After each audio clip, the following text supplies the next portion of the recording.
तर आदिवासी समुदायामध्ये जे शॉम्पेन आहेत ते 250-300 अशी लोक आहेत जे जंगलात खूप आत अशा जंगलात राहतात आणि त्यांचा बाहेरच्या जगाशी काही संपर्क नाहीच असा संपर्क आहे. त्यांची भाषा आपल्याला नीट माहीत नाही, त्यांचं ते कसं जगतात, त्यांची काय काहीच त्यांच्याशी संपर्क नाही. तर त्यांना हे माहीतही नसेल की त्यांच्या या जमिनीत, त्यांच्या या जंगलात आता हा मोठा प्रकल्प होत आहे. तर कन्सेंटचा प्रश्नच येत नाही. त्यांना आपल्याकडे ती भाषाच नसेल, मला असं वाटतं की त्यांना समजवून सांगावं की असं इथं होणार आहे. ज्या दिवशी सुनामी झाली त्या दिवशी तिथं पुण्याचे 4 डॉक्टर्स पक्षी निरीक्षणासाठी गेलेले होते. ते आले नाही परत. त्याच बेटावर, त्याच आयलंडच्या, त्याच बीचवर तिथं पोर्ट होणार आहे. त्या सुनामीमध्ये ते वाहून गेले. लक्षात आपण घेतलं पाहिजे की अंदमान निकोबारचे जे 600 बेट आहेत त्याच्यावर टोटल पॉप्युलेशन आज 5 लाख लोकांचं आहे आणि तिथंही आज लोकांना पिण्याचं पाणी नाही. ते 4 लोक गेली, आता 3.5 लाख लोक आपण तिथं घेऊन जाणार तिथं. त्यांची जबाबदारी कोण घेणार? त्यांची जबाबदारी कोण घेणार?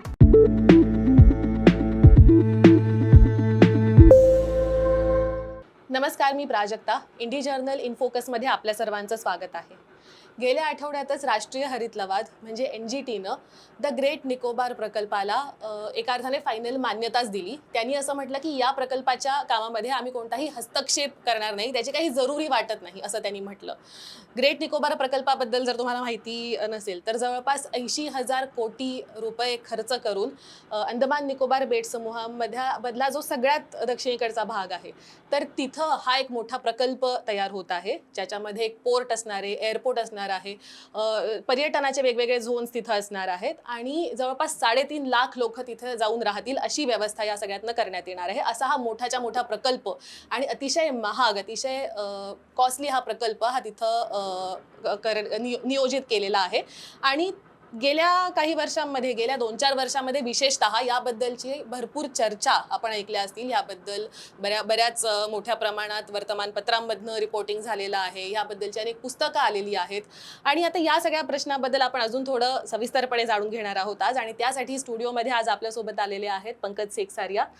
तुमचं खूप स्वागत.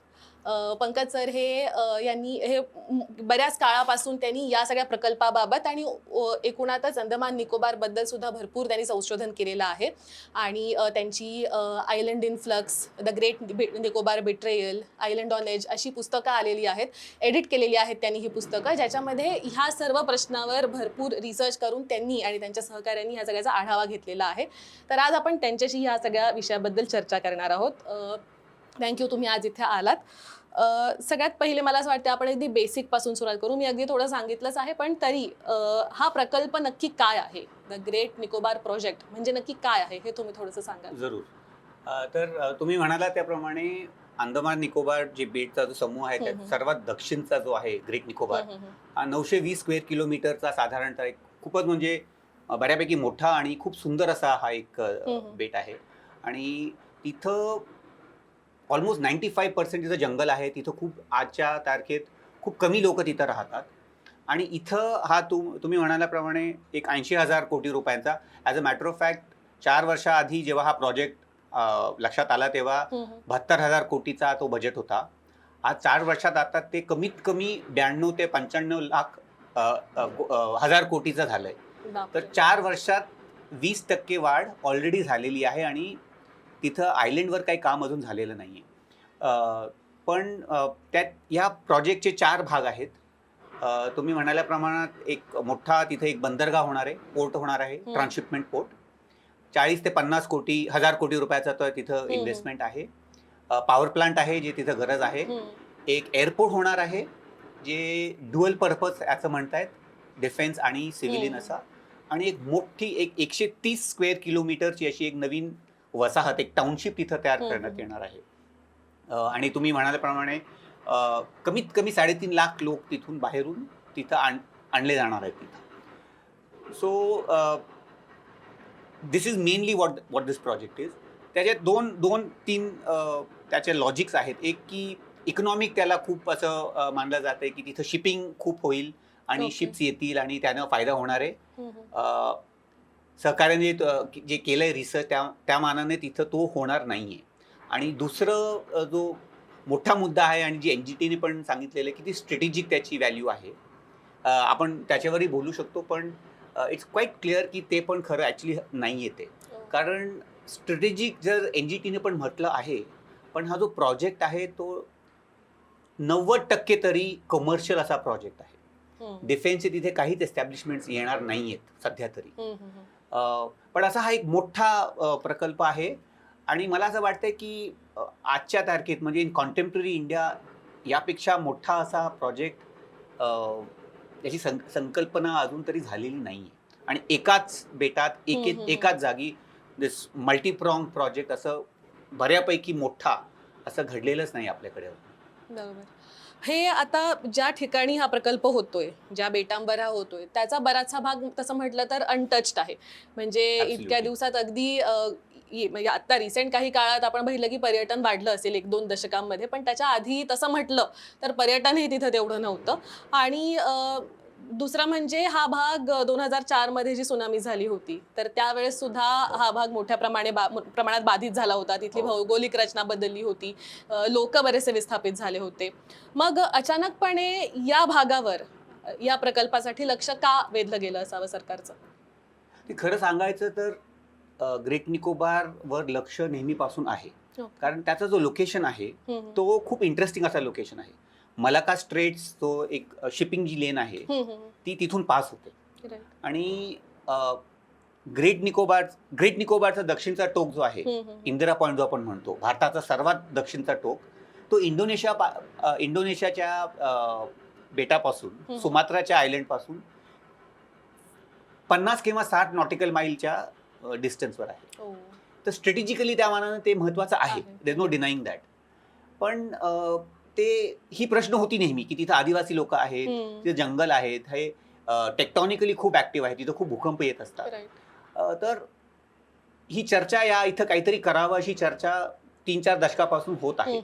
पण एवढा मोठा आणि ज्या प्रमाणाने ज्या गतीने आता केलं गेलंय ते कधीही कुणी असं विचार केला नव्हता. अँड तिथले जी जंगल आदिवासी त्यांच्यावर काय परिणाम होणार आहे, त्याच्यावर काय नुकसान होणार आहे, त्याचं काहीच या प्रोजेक्टमध्ये कागदावर असं म्हणता येईल की हो ते आम्ही लक्ष घेतलंय, पण जर आपण डॉक्युमेंट्स पाहिले काय तिथं घडलंय तर असं लक्षात येतं की खूपच नुकसान होणार आहे. बरोबर. आता तुम्ही बघितलात की कागदावर काय परिणाम होणार आहे आणि काय नुकसान आहे ह्याबद्दल काय चर्चा झाली आहे. तर ओव्हरऑल आता आपण जसं म्हणालो की अचानक हा स्ट्रॅटेजिक पॉइंट आहे, त्यामुळे तिथं प्रकल्प होऊ शकतो अशा चर्चा होत्या. मात्र जर आपण बघितलं की जी पूर्ण प्रक्रिया आहे हा प्रकल्प मंजूर होण्याची, सुरुवातीपासून जर आपण बघितलं किंवा ज्या वेगवेगळ्या सरकारी संस्था किंवा यंत्रणा त्यांनी ज्या प्रकारे ह्याला मान्यता दिलेल्या आहेत, तर असं नाही वाटत का की हे थोडंसं संशयास्पद आहे? म्हणजे हे खूप फास्ट झालंय. एवढा मोठा प्रकल्प, म्हणजे सुरुवात झाली तेव्हा तुम्ही म्हणालात तसं 72,000 कोटी रुपयांचा प्रकल्प, इतके पैसे त्याच्यात खर्च होणार आहेत सरकारचे. तर एवढा मोठा प्रकल्प आहे. आणि दुसरं म्हणजे जसं म्हणाले की एकदम अनटच ठिकाणी आहे, तिथं जाऊन प्रोजेक्ट हा करणं हे अतिशय कठीण राहणार आहे, त्याच्यामुळे मोठ्या प्रमाणात नुकसान होणार आहे. तरी सुद्धा ओव्हरऑलच सगळी प्रोसेस, मान्यता देणं असेल, मग एन्व्हायरमेंटल इम्पॅक्ट असेसमेंट असेल, तर हे सगळं थोडंसं संशयास्पद आणि जरा जास्तच वेगानं झालं असं नाही वाटत का? थोडं नाही, जास्तच खूपच वेगानं झालेलं आहे. जी प्रोजेक्ट जे जे काही घडलंय प्रोजेक्टला अप्रुव्हल देण्यासाठी, जर आपण पाहिलं तर मी 2-3 उदाहरणं देतो की गलाथिया बे नावाचा जो हा बे आहे जिथं हा पोर्ट येणार आहे, तो 1997 मध्ये वाईल्ड लाईफ सँक्च्युरी घोषित करण्यात आला होता. 2021 मध्ये जेव्हा हा प्रोजेक्ट प्रपोजल येणार आहे, जस्ट बिफोर दॅट 2 महिन्यांआधी एन्व्हायरमेंट मिनिस्ट्रीची मीटिंग झाली आणि त्यांनी ही वाईल्ड लाईफ सँक्च्युरी डिनोटिफाय केली. कारण डिनोटिफाय केली नसती तर तिथं पोर्ट आपण सिच्युएट करू शकत नाही. तर ती जी गती आहे की पोर्ट, म्हणजे तिथल्या ज्या परिस्थिती आहे, ज्या ग्राउंडवर ज्या परिस्थिती आहे, ज्या पर्यावरणीय परिस्थिती आहे, ते काही बदललेल्या नाही आहेत. जे कारण त्याला एक वाईल्ड लाईफ सँक्च्युरी घोषित करण्याचा निर्णय होता ते काहीच बदललेलं नाही. तिथला जो बीच आहे गलाथिया बेचा, तिथं जायंट लेदरबॅक नावाचा समुद्री कासव अंडी घालायला येते. तर तिथं असं मानलं जातं की उत्तरी महासागरमध्ये, in the northern Indian ocean, हा जो बे आहे तो सर्वात महत्त्वपूर्ण त्या लेदरबॅक टर्टलचा अंडी घालण्याची ती जागा आहे. It's a very important ecological site.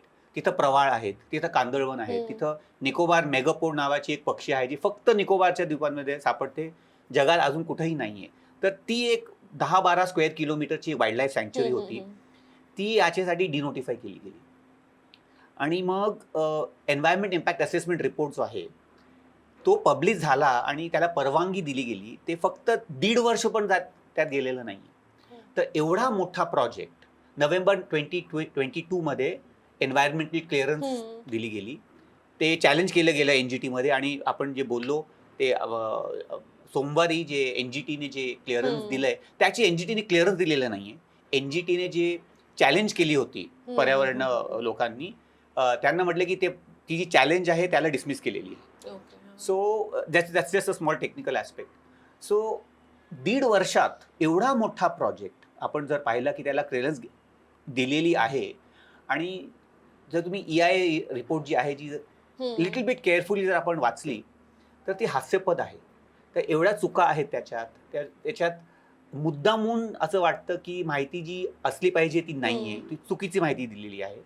आणि त्याच्यानंतरही जे गलाथिया बेचं आहे तिथं कासव वाजूनही येत आहे, तिथं प्रवाळ आहे. तर CRZ1A ही कॅटेगरी असते, त्याला मॅक्सिमम प्रोटेक्शन दिला जातो आणि कायद्यानं पाहिलं की तिथं पोट येऊच शकत नाही. तर क्लिअरन्समध्ये हा प्रश्न आला होता की ही CRZ1 आहे. आज NGTच्या इंटरिम ऑर्डरमध्ये होतं की CRZ1A आहे, इथं तुम्ही कसं पोट बांधताय. परवाच्या ऑर्डरमध्ये म्हणताय की that is not a problem, आता तुम्ही इथं पोट करू शकता. तर एकतर वेगाने जे आहे आणि ते टिक बॉक्स जे आहे ते सर्व काही केलेलं आहे. पण तुम्ही जर त्यात थोडं डीपमध्ये गेला आणि पाहिलं की खूप त्याला प्रॉब्लेम आहेत. एक तर एन्व्हायरमेंटल क्लिअरन्स, CRZ बद्दल आपण बोललो थोडंफार. फॉरेस्ट क्लिअरन्स असते. त्या संपूर्ण प्रोसेसची कुठे पण डॉक्युमेंटेशन नाही. फॉरेस्ट क्लिअरन्सची 20 ते 26 मीटिंग्स जेव्हा क्लिअरन्ससाठी ॲप्लिकेशन गेला होता आणि ऑक्टोबर 2022 मध्ये तो स्टेज 1 क्लिअरन्स आलेला. आम्ही त्याचा एक हे केला होता की फॉरेस्ट ॲडवायझरी कमिटी जी असते मंत्रालयाची जी क्लिअरन्स देते त्यांची 20 ते 26 मीटिंग्स त्या 2 वर्षात झालेले, ऑक्टोबर 20 आणि ऑक्टोबर 22 मध्ये. एकाही मीटिंगमध्ये हा विषय मांडला गेलेला नाहीये आणि तो चर्चेला आलेला नाहीये, तरी ती क्लिअरन्स दिलेली आहे. There is no record in the public domain की हा विषय त्या कमिटीने कधी त्याविषयी ते बोललेले आहेत असं काही रेकॉर्ड नाही. अजेंडामध्ये कुठेही मेन्शन केलेलं नाहीये, मिनिट्समध्ये कुठेही नाहीये की ती चर्चा झालेली आहे, पण तो त्या कमिटीने तो क्लिअरन्स दिलेला आहे. 90 लाखांपेक्षा जास्त झाडं तोडण्याचं क्लिअरन्सचं काहीच डॉक्युमेंटेशन नाहीये. तो काही नाहीच आहे तो. And that's the other interesting thing. सरकारचं असं ऑफिशियली मानणं आहे की कमीत कमी 9 ते 10 लाख वृक्ष तोडणार आहेत. ते पार्लमेंटमध्ये सांगितलेलं आहे. आणि सायंटिस्ट लोकांचं असं म्हणणं आहे की अशा जंगलात जर तुम्ही 130 स्क्वेअर किलोमीटर जंगल पाहिलं तर त्यात 30 लाख ते 90 लाख झाडं असू शकतात. तर 9 लाखाचा 10 लाखाचा ते already is a very large number. तो पण एक अंडर एस्टिमेट आहे आणि तो प्रक्रिया ती त्यांनी केलेली नाहीये. आणि शेवटचं म्हणजे फॉरेस्ट राईट्स ऍक्ट. त्यात आपण पाहिलं तर क्लिअरन्स आता दिलेली आहे, पण ती प्रक्रिया जी त्यांनी केली पाहिजे ती कम्प्लिटली चुकीची आहे. तर त्याला आता कॅलकटा हायकोर्टमध्ये चॅलेंज केलेलं आहे.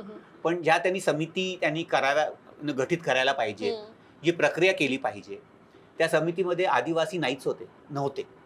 तर बाहेरची जी लोक आहेत त्यांनी केलेली समिती सरकार म्हणते की त्यांच्या नावावर त्यांना परमिशन देऊ शकते. आणि इथं ते शॉम्पेन आहेत ते PVTGs आहेत, ते पर्टिक्युलरली व्हल्नरेबल ट्रायबल ग्रुप्स आणि शेड्यूल्ड ट्राईब कम्युनिटी निकोबारीज आहेत. तर कॉन्स्टिट्युशनली त्यांना स्पेशल प्रोव्हिजन्स आहेत, स्पेशल प्रोटेक्शन आहे, पण त्याचं काहीच अर्थ किंवा महत्त्व दिसत नाही आपल्याला. तर ऑन एव्हरी ग्राउंड, पर्यावरण असो, मानवाधिकार असो, आदिवासींचे हक्क असो, प्रत्येक विषयावर आपण असं पाहतो की बॉक्स टिक केलेले आहेत. असं दाखवता येतं की परमिशन दिलेली आहे किंवा प्रक्रिया केलेली आहे, पण थोडं आपण खोलीत गेलो की मग लक्षात येतं की इट्स ऑल आय वॉश, सगळं वरवर केलेलं आहे. तुम्ही आता जसं मेन्शन केलं की तिथं जे गलाथिया बे आहे त्याच्यामध्ये जायंट लेदरबॅक कासवांचा तो अंडी घालण्याची ती जागा आहे आणि ती ह्याच्या एका ह्याने जाणार आहे, प्रवाळांचं नुकसान होणार आहे. पण त्याच्यामध्ये सुद्धा मी असं वाचलं तुमच्या पुस्तकातच इनफॅक्ट की त्याच्यामध्ये सुद्धा अंडर एस्टिमेशन केलं आहे, म्हणजे किती प्रवाळ आहेत आणि किती वेगवेगळ्या प्रजाती आहेत त्यांच्या, आणि त्याच्यामध्ये सुद्धा किती दुसऱ्या ठिकाणी त्या शिफ्ट केल्या जाणार आहेत असं म्हटलंय, आणि ते पण सगळ्या नाही शिफ्ट केल्या जाणार आहेत. तर हे शिफ्ट करणं ही काय प्रक्रिया असते आणि ही म्हणजे ही ऍक्च्युअली वर्क होऊ शकते का, की म्हणजे ह्याच्यानी खरंच त्यांचं जतन होऊ शकतं का अशा प्रकारे वेगळ्या ठिकाणी जाऊन, आणि त्यांनी तिथल्या ज्या बायोडायव्हर्सिटीचं किंवा तिथल्या इकोसिस्टमचं जे नुकसान होणार आहे ती प्रवाळ तिथून काढल्याने, तर त्यांनी काय प्रॉब्लेम होऊ शकतात? तर माझी स्वतःची एवढी माहिती नाहीये, पण एक्सपर्ट्स मच बेटर दॅन मी. तर आमची जी नवीन पुस्तक आली आहे आयलंड ऑन एज, त्यात खूपच सुंदर असा एक लेख आहे. रोहन आथर आणि शंकर रमन हे इकॉलॉजिस्ट आहे, जे मैसूरमधल्या नेचर कॉन्झर्वेशन फाउंडेशनचे सायंटिस्ट वैज्ञानिक आहेत. तर रोहन आहे तो मरीन इश्यूजवर काम करतो आणि शंकर रमन आहे तो फॉरेस्ट इश्यूजवर काम करतो. आणि त्यांचा जो लेख आहे तो फ्रंटलाईनमध्ये प्रकाशित केलेला, म्हणजे फिलॉसॉफिकली अँड सायंटिफिकली एक जर लेख कोणाला वाचायचा असेल तर तो वाचावा. की सायंटिस्ट आणि विज्ञानाचं काय एक रिस्पॉन्सिबिलिटी काय असते आणि सायंटिफिकली काय केलं पाहिजे आणि त्याला काय प्रॉब्लेम आहे. तर इन बोथ द इश्यूज की आपण प्रवाळाचं बोलू, पण त्याच संदर्भात की 130 स्क्वेअर किलोमीटर जसं जंगल जाणार आहे, याला कॉम्पेन्सेशन म्हणून हरियाणामध्ये ट्री प्लांटेशन होणार आहे. तर ह्या दोन्ही मुद्द्यांना घेऊन की इथला जंगल तिथं आपण रिप्लेस करू शकतो का, आणि गलाथिया बेची जे प्रवाळ आहेत त्यांना आपण कापून असं चिपकू शकतो का दुसऱ्या जागी. तर दोघांचं असं म्हणणं आहे की इट इज इम्पॉसिबल, त्याला काहीच अर्थ नाहीये, हे सायंटिफिकली शक्यच नाहीये. This is unscientific to even be thought about. की तुम्ही असं प्रवाळ एक फक्त एक त्याला एक संदर्भ असतो की तुम्ही इथं कापून आणि तिथं लावलं की ती एक फॅमिली सारखी असते. तर खूप असं त्याने सुंदर असं लिहिलंय की एक तुम्ही सॉ ब्लेडनं कापून तिथं आता एक तर असं म्हणजे इंटरनॅशनली या प्रमाणावर ते शक्यच नाही. जे आहेत एक्सपेरिमेंटल छोटे छोटे प्लॉट्स केलेले आहेत, पण त्यात स्पीशीज डायव्हर्सिटी, त्यात बाकीचे असोसिएशन्स, कारण हे कॉरल जी कॉलनीज आहेत आणि गलाथिया बेमध्ये 20,000 पेक्षा जास्त कॉरल कॉलनीज आहेत. दे are not very large in spread, but 20,000 different colonies. त्यात एन्व्हायरमेंट क्लिअरन्समध्ये 16,000 कापून तुम्ही दुसऱ्या जागी लावायचं असं ते क्लिअरन्स दिलेलं आहे. आणि ते शक्यच नाहीये की ते जगतील की नाही हे आपल्याला माहित नाही. आणि हे पण खूप महत्वाचं आहे की जे अंदमान निकोबारचं जो पर्यावरण आहे त्याचा अभ्यास झालेला नाहीये. ग्रेट निकोबारची जंगलं किंवा त्यातलं जे मरीन आणि कोस्टल सिस्टम आहे त्याची माहिती आपल्याला खूपच कमी आहे. तर एकतर त्याची माहिती नाही आहे, आणि मग तिथं जर आपण असे एक्सपेरिमेंट केले तर ते किती सक्सेसफुल होतील ते खूपच त्याला प्रश्न आहेत. आत्ताच मध्ये मी काहीतरी बघत होतो, तर गेल्या 4 वर्षात प्रोजेक्टचं जर प्रपोजल आल्यानंतर फक्त ग्रेट निकोबार आयलंडमध्ये जिथं प्रोजेक्ट येणार आहे, कमीत कमी 40 ते 45 नवीन स्पीशीज तिथे डिस्कवर झालेले आहेत. ते पाण्यातले आहेत, समुद्रातले आहेत, फ्रेश पाण्यामधले आहेत, जंगलातले आहेत, त्यात कीटक आहेत, केकडे आहेत, गेकोज आहेत, साप आहे, पक्षी आहेत, आणि ते फक्त आपण स्क्रॅचिंग द सर्फेस जे म्हणतो ते आपण असं झालं. तर तिथं काय आहे हेही आपल्याला माहित नाही, आणि ते जंगलाचं पण आहे आणि समुद्र किनाऱ्याचं पण आहे. तर हे जे आपण विचार करतोय की आपल्याला हे शक्य आहे, ते आपलं एक मानवी अहंकार आहे की आपल्याला इथला जंगल तिथं ट्रान्सप्लांट करता येईल, किंवा इथला जो हजारो वर्षापासून तो प्रवाळाचं सिस्टम असेल तिथं त्याला कापून इथं ठेवता येईल, ते शक्यच नाही आहे.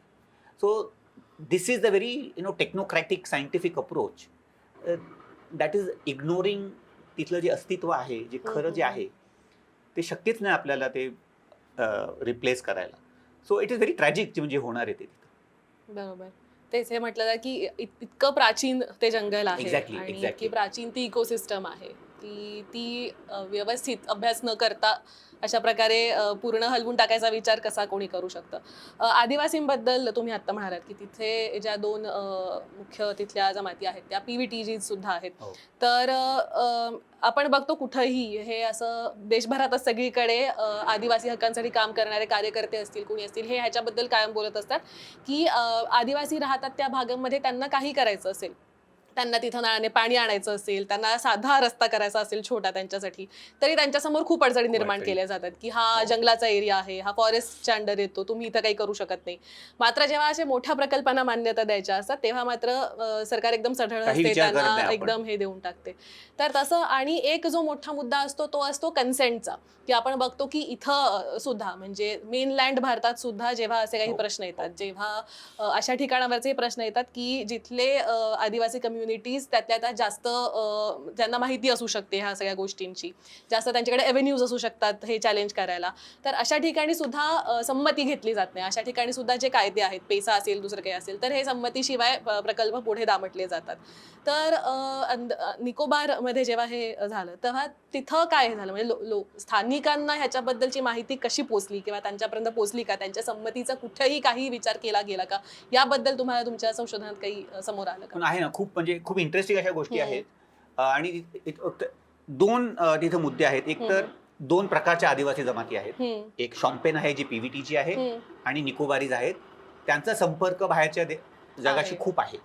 आणि तिसरा इथे मुद्दा असा आहे की तिथं छोटी सेटलड पॉप्युलेशन आहे की 5,000 लोक आहेत जे बाहेरून आलेली तिथं आहेत. तर टोटल त्या आयलंडवर एक 6 ते 7,000 लोक आहेत. त्यात हजारची संख्या जी आहे ती आदिवासी लोकांची आहे.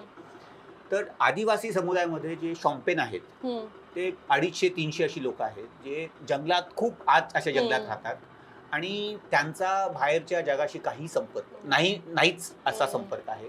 त्यांची भाषा आपल्याला नीट माहीत नाही, त्यांचं ते कसं जगतात, त्यांची काहीच त्यांच्याशी संपर्क नाही. तर त्यांना हे माहीतही नसेल की त्यांच्या या जमिनीत, त्यांच्या या जंगलात आता हा मोठा प्रकल्प होत आहे. तर कन्सेंटचा प्रश्नच येत नाही. त्यांना आपल्याकडे ती भाषाच नसेल, मला असं वाटतं की त्यांना समजवून सांगावं की असं इथं होणार आहे म्हणून. तर त्यांचा संपर्क नाही तर कन्सेंटचा प्रश्नच येत नाही. And that itself makes the whole process suspect. की तुम्ही असं म्हणताय की त्यांचं कन्सेंट आहे, पण ते शक्यच नाही. त्यात असं एक खूप इंटरेस्टिंग असं आहे की 4-5 वर्ष झाली की आणि ते आता त्याच्याबद्दल लिहिलेलं आहे आणि व्हिडिओ पण आहे की नीती आयोगनं एक छोटी कमिटी केली होती. प्रोजेक्ट येणार आहे असं त्यांना बहुतेक एक आयडिया होती, आणि अँथ्रोपॉलॉजिस्ट त्यांना पाठवून या लोकांची बोलणं झालं होतं.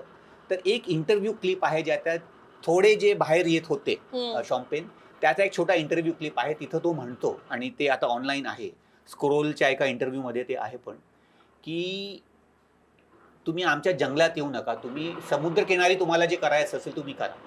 तर जर आपण खरंच त्यांना काय पाहिजे तर, आणि त्यांचा आवाज आपल्याला ऐकायचा आहे, तर ते खूप स्पष्ट असं सांगतायत की तुम्ही आमच्या जंगलात तर येऊ नका. तर एक तर ते झालं की आपण त्यांना विचारलंच नाही, तर कन्सेंटचा प्रश्नच येत नाही. तर FRAच्या खालचा जो परमिशन दिलेला आहे तो नक्कीच चुकीचा परमिशन आहे, ते सरकारने दिलेला परमिशन आहे. दुसरा मुद्दा म्हणजे जे निकोबारीज आहेत.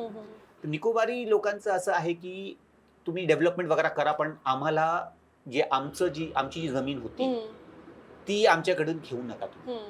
आणि त्याची 2-3 अशा घटना घडलेल्या आहेत की जेव्हा सुनामी आली 2004 मध्ये, तेव्हा ही जी निकोबारी होते ते समुद्रकिनारी राहणारे लोक आहेत, तर त्यांना खूप नुकसान झालेलं त्यावेळी. तर त्यांच्या सोयीसाठी त्यांना मग कॅम्बल बेला जे हेडक्वार्टर्स आहेत, ॲडमिनिस्ट्रेटिव्ह हेडक्वार्टर्स, त्यांना इथं आणलं गेलं. पण आता 20 वर्ष झाली त्यांना परत जायचंय त्यांच्या, कारण ते त्यांचं घर आहे, ते त्यांचं जंगल आहे. त्यांना तिथं परत जायचं, पण त्यांना आपण देऊ जात नाही. They are not being allowed to go back there. तर आता 20 वर्ष they are like internally displaced people. त्यांचं असं म्हणणं आहे की आम्हाला तिथं परत जायचं. तर 2-3 इंटरेस्टिंग अशा घटना घडल्या की एक तर त्यांनी आधी आपलं परमिशन दिला, मग नंतर त्यांच्या असे लक्षात आलं की आम्ही परमिशन दिला, पण हा प्रोजेक्ट तिथं येणार आहे जिथे आमची वस्ती होती, तर प्रोजेक्ट आला तर आम्हाला जाता येणार नाही.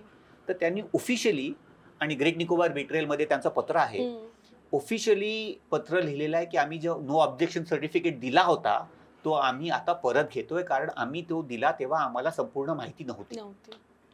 तर सरकारचं असं म्हणणं आहे की नाही, आम्ही प्रक्रिया केली आणि त्यांनी हो म्हटलंय.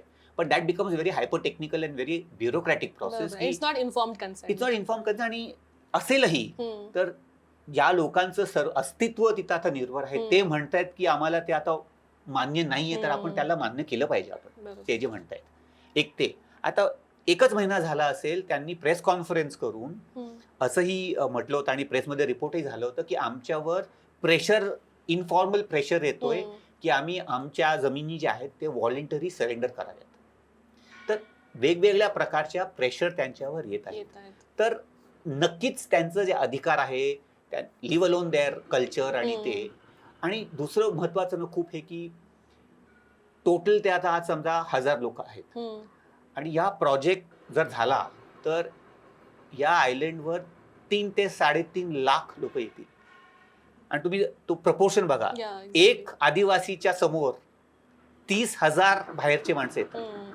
तर जमीन, पाणी, पॉलिटिकल राईट्स ते एकदम. आणि त्यांना इथं हे नाही करता येणार की तुम्हाला ही जमीन दिली, तुम्ही इथंच थांबा. ते जंगलात जातीलच. जंगल तोड होईल, पाणीचं हे होईल, तिथं शिकार होऊ लागेल, कारण ते आपण बाकीच्या जागी पाहतोय. तर ते कल्चरली आणि फिजिकली ते एकदम वाईप आउट होतील, त्यात काही आशंकाच नाहीये. तर this is the other aspect of it. Ecologically आणि द ट्रायबल राईट्स जो त्याच्यावर वार होणार आहे ते विचारही करता येत नाही आपल्याला. बरोबर. आणि FRAचं जे डायल्युशन झालेलं आहे, तर ते सुद्धा इथं थोडं रिस्पॉन्सिबल आहे का की नॉट रिअली. FRAची जी बाकीची प्रक्रिया चालू आहे, पण FRA मधले जे क्लॉजेस आहेत, जी क्लिअरन्स त्यांनी दिलेली आहे सध्या, ती कम्प्लिटली इलिगल आहे. कारण जी समिती मी म्हणालो त्याप्रमाणे जी कमिटी त्यांनी केली होती, ज्यांनी परमिशन दिलंय, त्या समितीमध्ये असे सदस्य होते जे त्यांचा तिथं काही रोल नाही. आणि जर आपण रूल्स पाहिलेत तर तिथं किती आदिवासी असले पाहिजे, किती बाहेरची लोक असली पाहिजे, कोण नको असा तिथं, ती जी प्रोव्हिजन्स आहेत ती अजिबात झालेली नाही.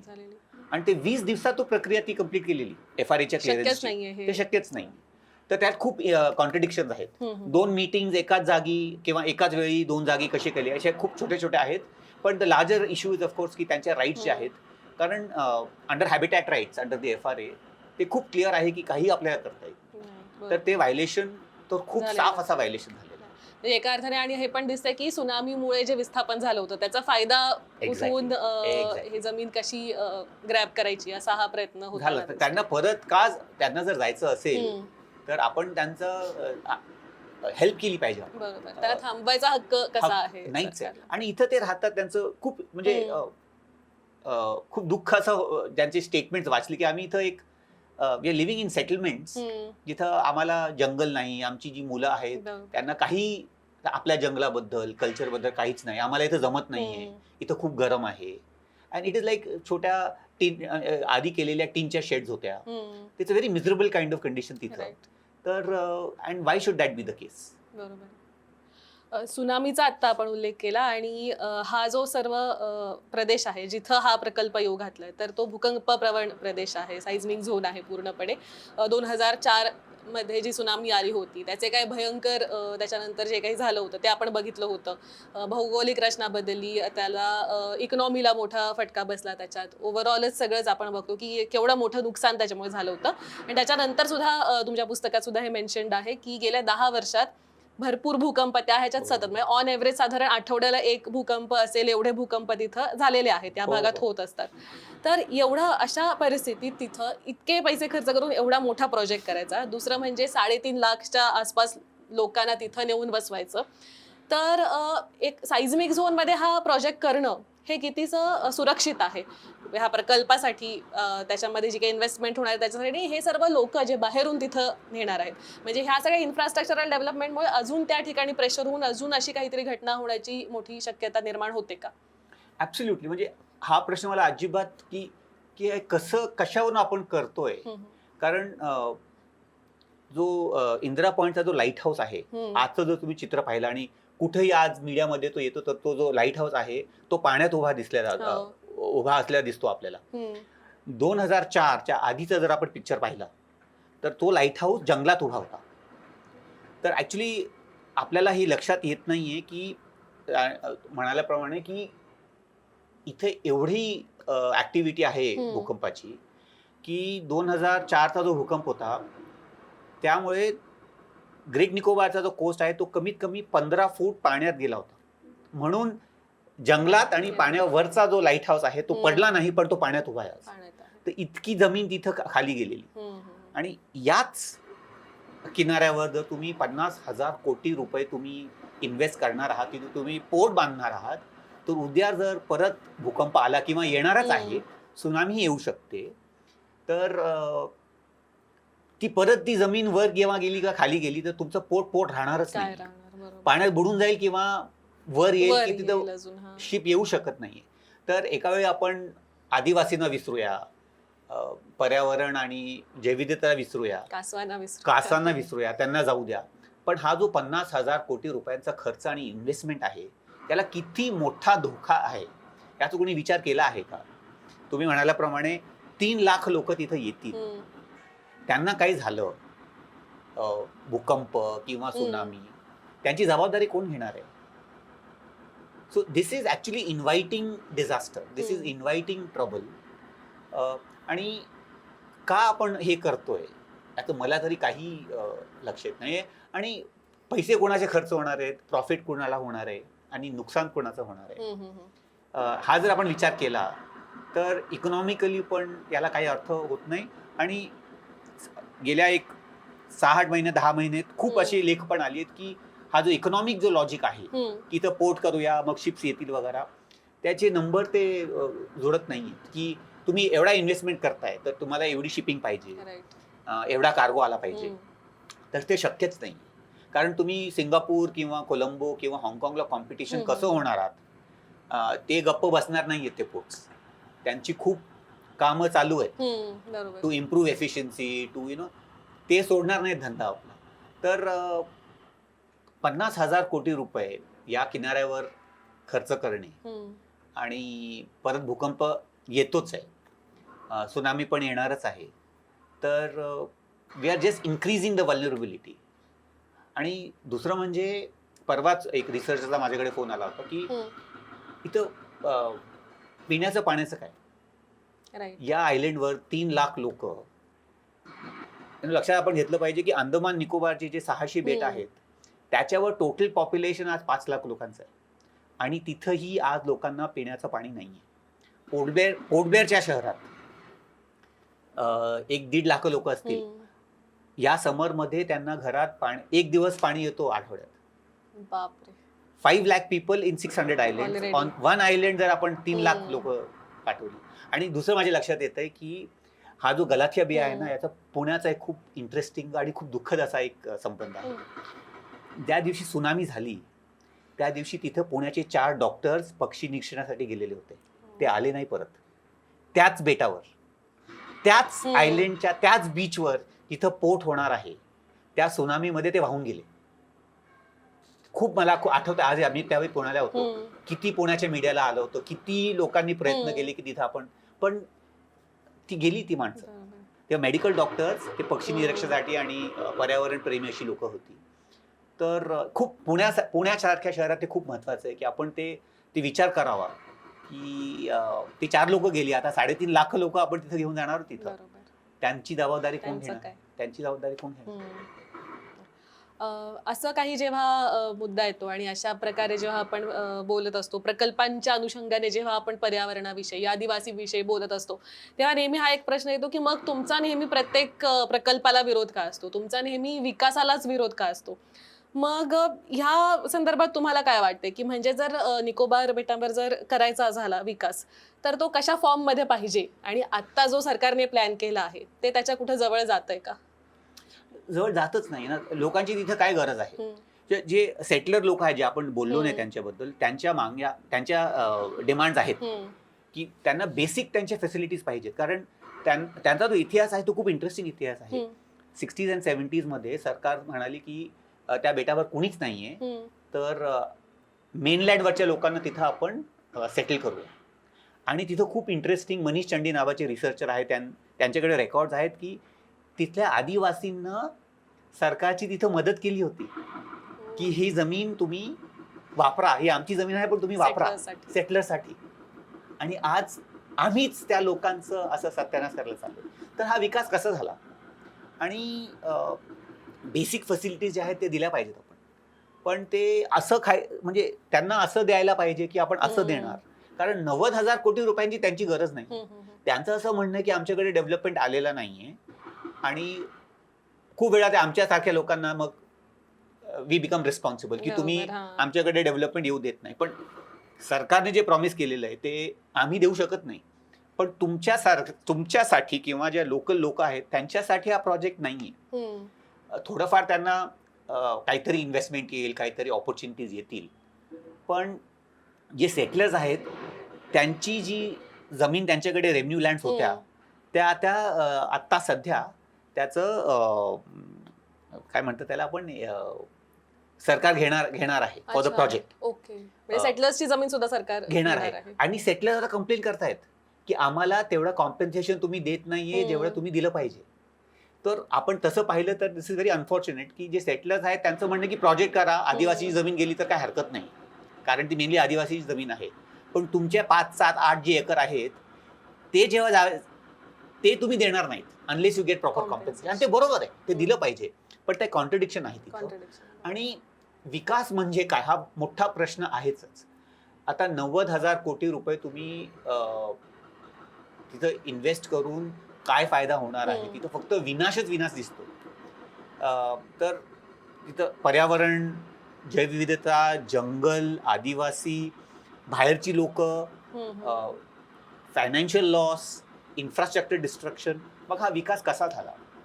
आणि आपण त्या ट्रान्झॅक्शनमध्ये आपलं काय जाणार आहे? बरोबर. म्हणजे ही जी आदिवासी लोक आहेत ती हजारो वर्षांपासून एक त्यांचा कल्चर, त्यांची राहण्याची पद्धती, त्यांचं नॉलेज सिस्टम, त्यांचे अधिकार, तिथं जंगल, त्याचे पशु पक्षी जे जगात कुठेही मिळत नाही. तर हाच एक पर्याय आहे का आपल्याकडे? तो प्रश्न विचारायला खूप गरजेचा आहे, कारण हा डेव्हलपमेंट वर्सेस एन्व्हायरमेंट किंवा development versus this is a false dichotomy. कारण विनाश जर होत असेल तर त्याला विकास आपण कशावरून म्हणणार आहोत? आणि थोडंफार झालं तर तो कोणाचा फायदा होणार आहे ते पण बघायला पाहिजे. कोणाचाच फायदा नाहीये. So this dichotomy or this contradiction जे आपण परत बोलत असतो तो चुकीचा आहे. ते स्टार्टिंग पॉइंटच त्याचं चुकीचं आहे. आजच्या आपल्या देशात कुठल्या शहरात आज आपल्याकडे ब्रीदिंगसाठी चांगला हवामानाचं काय आपल्याकडे परिस्थिती झाली?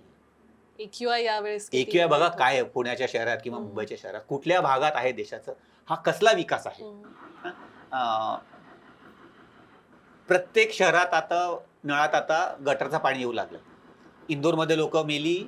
तर काय आपण करतोय ते खूप प्रश्न विचारायची गरज आहे. आणि ही जी जागा आहे these are some of the most beautiful untouched pristine landscapes. And climate चेंजच्या संदर्भात त्याचा काय फायदा होईल, तिथं काय असू शकतंय? तर छोटासा एक आपल्या मॅपवर तो दिसतही नाही बेट जर लांबून पाहिला तर का आपण असं करतोय तर मला तरी काही कळत नाही.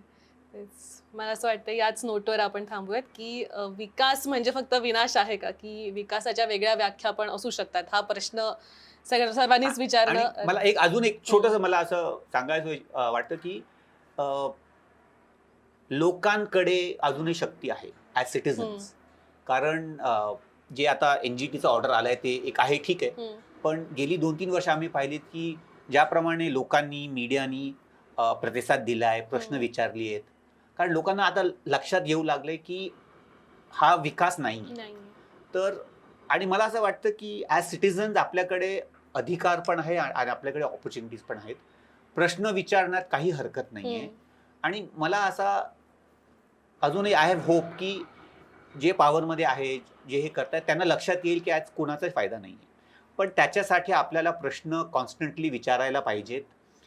ती आपली ती जबाबदारी आहे ॲज सिटिझन्स. आणि ती निकोबार खूप लांब असतो ते ठीक आहे, पण तिथला प्रश्न विचारला तर चांगलाच आहे. पण आपल्या जवळचे पण जे प्रश्न आहेत ते आपण विचारलं की तिथले प्रश्न कुणीतरी विचारेलच.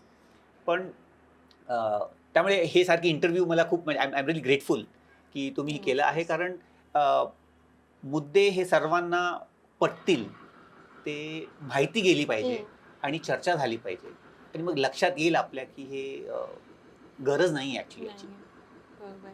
येस. तर आता जसं सर म्हणाले तसं की विकासाची व्याख्या काय आहे ही तपासून आपल्याला बघणं गरजेचं आहे. प्रश्न विचारत राहणं अंधपणे अगदी सरकारने ठरवलंय म्हणजे ते बरोबरच असेल, ते सामरिकदृष्ट्या गरजेचं असेल, हा विचार करताना किंवा हे ऐकून घेताना सुद्धा ह्याच्यावर अजून चिकित्सा करणं, अजून प्रश्न विचारणं हे सुद्धा फक्त आपल्या हक्काने तर आपलं कर्तव्य सुद्धा आहे आणि ते आपण केलं पाहिजे. आणि हा जो एवढा मोठा प्रकल्प आहे अंदमान निकोबार बेट ही आपण एका अर्थाने कायमच रोमॅन्टिसाइज करतो भारताचे नागरिक. तर अशा ठिकाणी जर हा एवढा मोठा प्रकल्प होऊन तिथं मोठं नुकसान होणार असेल, मोठी हानी होणार असेल, तर त्याबद्दल म्हणूनच प्रश्न विचारणं गरजेचं आहे. आणि हे आपल्या करदात्यांचे पैसे आहेत जे निधी म्हणून ह्या ठिकाणी खर्च होणार आहेत.